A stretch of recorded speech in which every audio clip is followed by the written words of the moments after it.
You're playing a Hearthstone game, and your opponent develops onto the board, and, lucky you top deck the answer.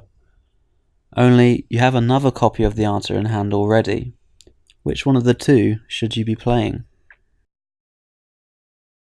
This very question was posed by Reddit user JDG Miles in the CompHS subreddit. He argued that you should be playing the top deck card because it's more likely to tilt your opponent. We've all been in that situation where your opponent top decks a brawl and we tilt off the frickin' planet. There was a lot of interesting responses to this thread, and if you want to read through it yourself, I've put a link to it in the description of this video. But I'd say the most popular response was this idea that cards in your hand that have been there for a while, your opponent has been gathering information on them. They've been getting hand reads on what cards you do or do not have in your hand at that point. Therefore, it makes more sense to play those cards that have been in your hand for a while instead of the fresh ones, because your opponent has reads on the old ones, but they have no reads at all on the new ones. And this makes a ton of sense. There could easily have been a situation earlier in the game where, say, on turn 2 you develop a threat. The opponent really should be using their removal one if they have it, but they haven't played that removal. This gives you the indication that all the cards in their hand do not contain that piece of removal. As these cards stay in hand longer and longer, we're going to be accumulating much more reads on them on what cards they cannot be, and by process of elimination we're going to figure out what few cards they can be, and we're going to get very solid reads on these cards if they stay in hand for a long period of time. So, when it comes down to it, if you have the choice between playing a card that your opponent has some sort of read of what it may possibly be, or at least what it can't be, it makes more sense to play that card over another card that you just drew that your opponent has no reads on whatsoever. The problem in following this logical deduction is that we are exhibiting a behaviour, and behaviours leak information.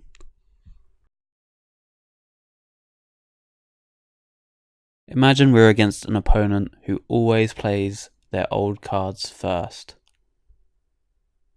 If they were to play a card from the top of their deck, we can actually logically deduce that no other card in their hand is a duplicate of that card, because they would have played any older one first before they played this top deck version. What's more is that whenever they do play a card, we can determine that any card to the left of that card is older and therefore not a copy of that card, and that is leaking out huge amounts of information onto the context of their hand. While not everyone is going to be exhibiting these behavioural patterns, it is definitely something that I have noticed from playing ladder over the years, that people do tend towards this style of thinking.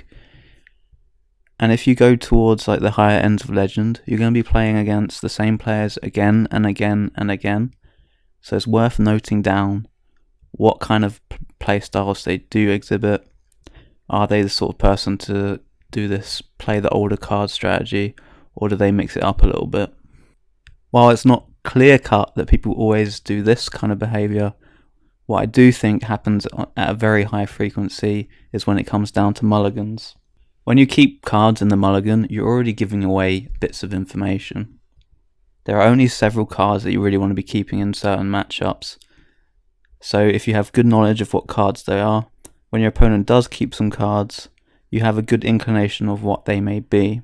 Because of this, if your opponent happens to have duplicates in hand, and one of the duplicates is a card they kept in their mulligan, they are very, very likely to play the card that they kept in their mulligan instead of the other one, because this way they're giving less information on their entire hand overall, because they've already given away some information by having a card that they kept in the mulligan. Similarly to before, we can take advantage of this behavioural trait and deduce reads from our opponent. If our opponent has kept a bunch of cards in the mulligan and then they do play a card off the top of their deck towards the start of the game, It gives us some good context of what cards they kept. You have to really dive into the specifics of what cards are kept in each particular matchup to have a broad range of this, but we can go for a specific example of when you're playing a Murloc style deck against a rogue and they have kept one, maybe two cards, and they play a backstab off the top of their deck. Because most players will play the backstab that they kept in their mulligan, given that our rogue opponent played a backstab off the top, we can kind of determine that the cards they kept in their mulligan are not backstabs, and it's kind of likely, in fact, that they do not have a second backstab in hand at all, and the kept cards from the mulligan are more likely to be things like Miscreant or Vendetta, for example. So if you notice that you are one of these players who exhibit these kind of behaviours, which is fine to be, how do you protect yourself from smart opponents who are going to pick up on these reads? It's kind of equivalent to the game of poker. If you ever played against an old man at a poker table, they're usually going to have it. They're not going to be bluffing too much. But if you play against a young, kid with headphones and all that, he's going to be trying to be the big man. He's going to be trying to bluff people off hands a lot more than he should be. Now, the good player is going to mix up bluffing and just having the best hand a lot of the time, and that's exactly what we want to be doing as well in Hearthstone.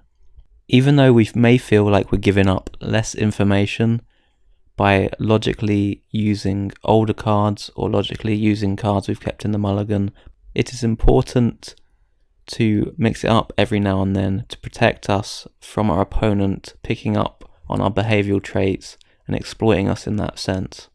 So instead of always doing something, we need to be able to throw a little spanner in the works every now and then and keep our opponent on their toes, and just play like the top deck version when we have another version in hand, or play the non-mulligan version when we still have another version in hand. And that's just going to be able to protect you from your opponent making solid reads on your style of play. As for the exact frequency, which is optimal for when you should mix it up, I actually don't know this. I think it'll be quite interesting to go into the mathematics of it, but it's not something I plan on doing myself. And it likely is some kind of function depending on cards kept, hand size, age of cards, etc., which starts to get really complicated. All in all, this is a very interesting subject, I think, and hopefully you've learned a couple of tricks here which you can use against your ladder opponents and maybe get a slight edge on information from them by exploiting their behavioural traits, and maybe protect yourself as well in the meantime. This is going to be the first part of a video series on hand reads. In the next part, we will discuss how tutoring effects can give away information of your hand, how you can determine what particular lackeys your opponent has in hand when they play something like Evil Miscreant. There are very slight edges to be gained in all of these areas, and it's a very interesting subject that we're going to dive into next time. If you enjoyed this video, please feel free to subscribe or give a like on the video. There'll be plenty more series like this in the future. Thanks for watching.